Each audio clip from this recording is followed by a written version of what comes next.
ನಾಡು ಚಿತ್ರದುರ್ಗ ಜಿಲ್ಲೆಯ ಹೊಸದುರ್ಗದಲ್ಲಿ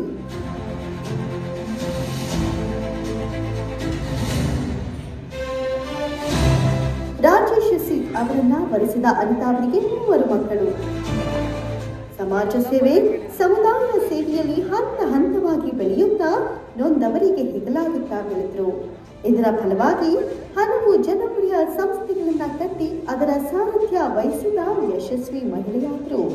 pearl education ಟ್ರಸ್ಟ್ನ ಅಧ್ಯಕ್ಷರಾಗಿ, ಇಂಟರ್ ನ್ಯಾಷನಲ್ ಇಂಟರ್ಫೇಲ್ ಕ್ಲಬ್ನ ಹೊಸದುರ್ಗ ಶಾಖೆಯ ಅಧ್ಯಕ್ಷರಾಗಿ, ಅಖಿಲ ಭಾರತ ವೀರಶೈವ ಮಹಿಳಾ ಘಟಕ ಹೊಸದುರ್ಗ ವಿಭಾಗದ ಖಜಾಂಚಿಯಾಗಿ, ರೆಡ್ ಕ್ರಾಸ್ ಸಂಸ್ಥೆ ಹೊಸದುರ್ಗದ ಪದಾಧಿಕಾರಿಯಾಗಿ ತಮ್ಮ ನಾಯಕತ್ವವನ್ನು ರೂಪಿಸಿಕೊಂಡರು.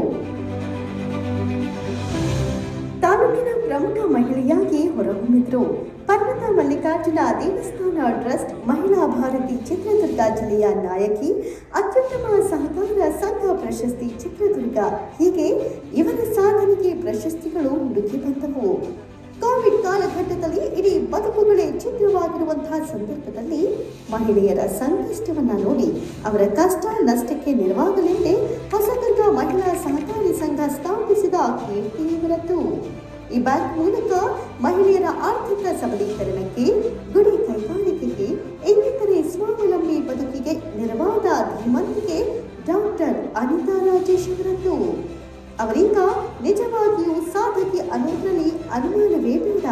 ಅವರಿಗೆ ಸಹಕಾರಿ ಮತ್ತು ಸಮಾಜ ಸೇವೆ ಕ್ಷೇತ್ರದಲ್ಲಿ ಕೊಡಮಾಡುವ ಶ್ರೇಷ್ಠತೆಯ ಸಾಧಕಿ 2025 ಪ್ರಶಸ್ತಿಯನ್ನು ನೀಡಲಾಗುತ್ತದೆ.